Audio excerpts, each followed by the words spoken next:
Halo semuanya, ketemu lagi dengan saya di channel Data Cafe Latte. Di channel kali ini kita akan membahas tentang bagaimana caranya mengolah data yang sudah kita import ke PostgreSQL menjadi satu data yang kita butuhkan untuk nantinya kita upload ke Power BI. Tabel yang pertama itu adalah e-commerce sales, di mana untuk tabel e-commerce sales ini rencananya kita mau tahu berapa jumlah website session, berapa jumlah volume order, biaya, dan revenue yang didapatkan setiap hari dari e-commerce ini. Berikutnya kita juga pengen tahu bagaimana dari sisi marketing campaign-nya. Jadi untuk setiap ordernya itu berapa banyak jumlah barang yang dipesan, berapa harganya, berapa biayanya, dan itu berasal dari marketing channel yang mana. Sehingga nanti kita bisa evaluasi channel mana yang lebih efektif dibandingkan dengan channel yang lain. Nah, lalu untuk yang ketiga, kita mau buat satu table page view yang baru, di mana di situ kita mau mengekstrak berapa total page view yang diakses oleh user setiap harinya, supaya nantinya kita bisa tahu mana page yang paling favorit dibandingkan dengan yang lainnya. Lalu kita ekspor menjadi format .csv lagi, agar nantinya kita bisa upload ke Power BI. Lalu untuk fungsinya sendiri, ini nggak terlalu banyak ya, jadi saya cuma pakai beberapa fungsi agregat aja. Lalu untuk menggabungkan beberapa table, kita akan menggunakan fungsi left join. Untuk mengelompokkan kita bisa pakai fungsi group by.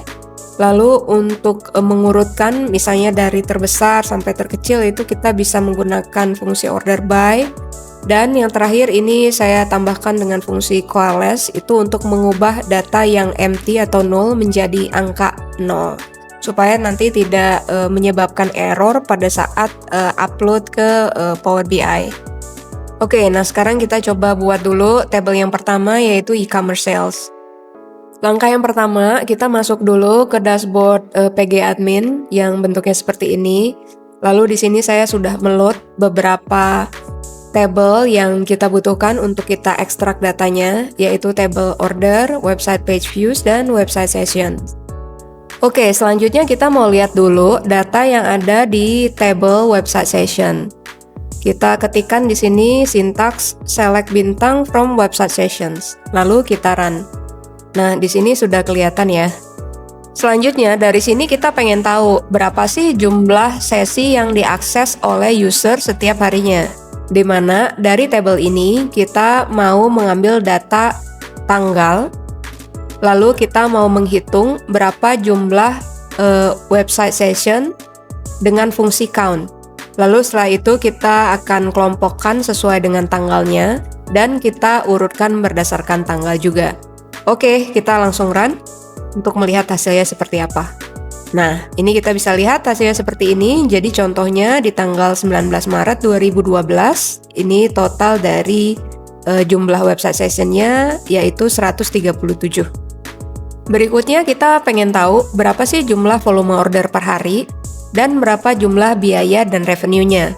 Nah, untuk itu di sini selain dari fungsi tanggal dan fungsi count, saya juga tambahkan fungsi agregat summary untuk bisa menjumlahkan berapa total dari perkalian biaya dan jumlah barang yang dipesan menjadi satu variabel cost USD atau biaya. Dan yang kedua, ini kita mau tahu berapa revenue-nya, di mana revenue di sini didefinisikan sebagai perkalian dari jumlah barang yang dibeli dikalikan dengan harganya. Oke, setelah itu untuk fungsi group by dan order by itu sama seperti yang sebelumnya. Setelah oke, ini kita langsung run. Oke, ini udah berhasil ya. Di sini kita bisa lihat untuk setiap harinya berapa jumlah volume order, berapa biaya, dan berapa revenue-nya. Berikutnya, saya juga pengen tahu data yang ada di table order. Untuk itu kita jalankan lagi fungsi select bintang from orders.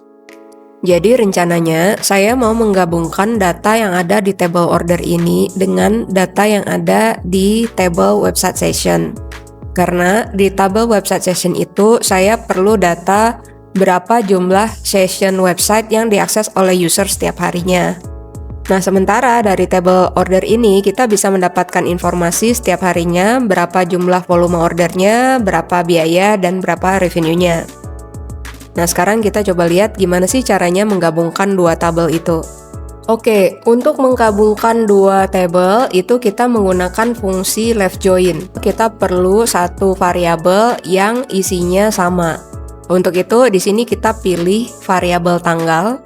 Jadi tanggal yang ada di table order itu sama dengan tanggal yang ada di website session.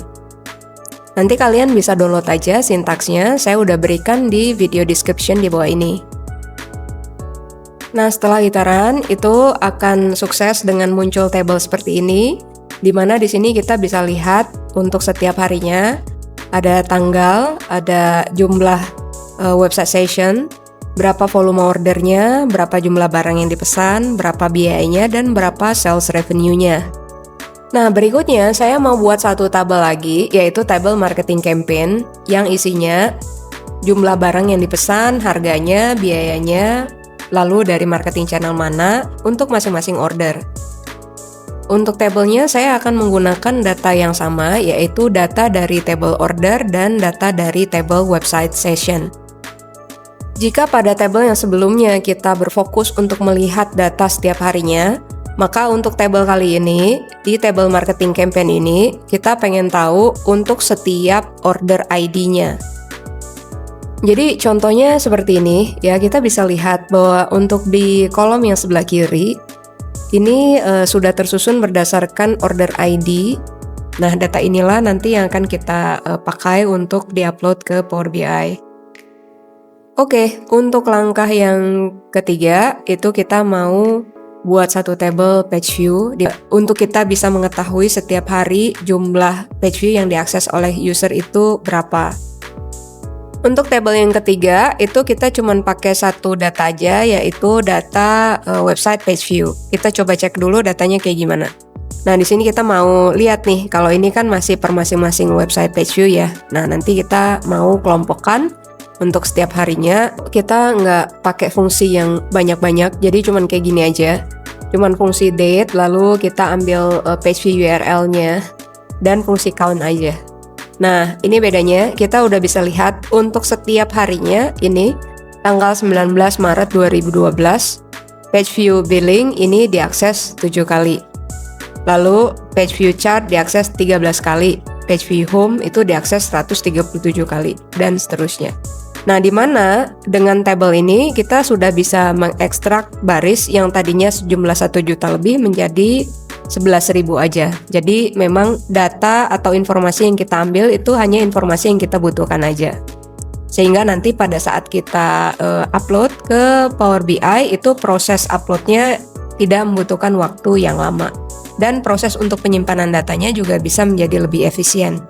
Oke, tahap berikutnya kita mau create table untuk bisa memasukkan data yang tadi udah kita buat ke dalam satu table yang baru. Nah, untuk itu kita bisa lakukan dengan fungsi create table seperti ini. Jadi contohnya kita masukkan fungsi create table-nya, lalu kita ketikkan nama table baru yang kita mau save nanti. Langsung aja kita jalankan sintaksnya ya. Nah, sekarang kita coba lihat tabelnya melalui default workspace yang ada di depan. Nah, di sini kita lihat ya, kalau misalkan di tabelnya belum muncul, kita bisa klik kanan aja di tabelnya, lalu kita klik refresh.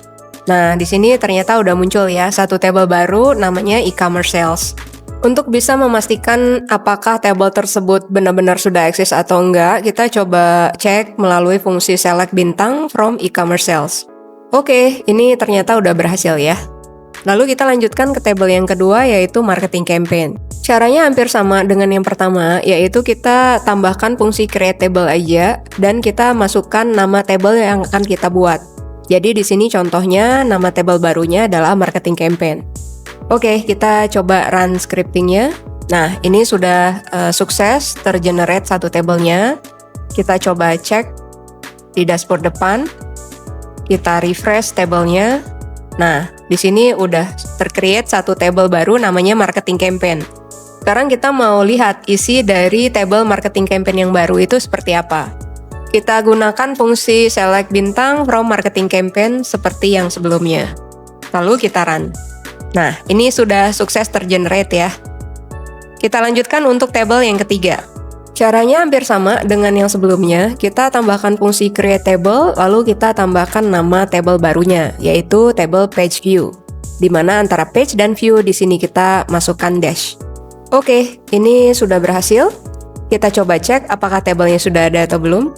Klik kanan, lalu kita klik refresh. Nah, ini table page view-nya udah ada. Lalu kita coba cek data yang ada di table page view tersebut. Nah, ini tabelnya sudah tergenerate ya. Yang terakhir, kita kan perlu mengupload hasil dari ekstraksi itu ke Power BI. Nah, untuk itu, data yang ada di masing-masing table baru yang udah kita buat, itu kita perlu convert ke dalam format .csv. Caranya gampang banget, kita tinggal klik kanan aja di tabelnya, lalu kita klik import export data tab, seperti ini.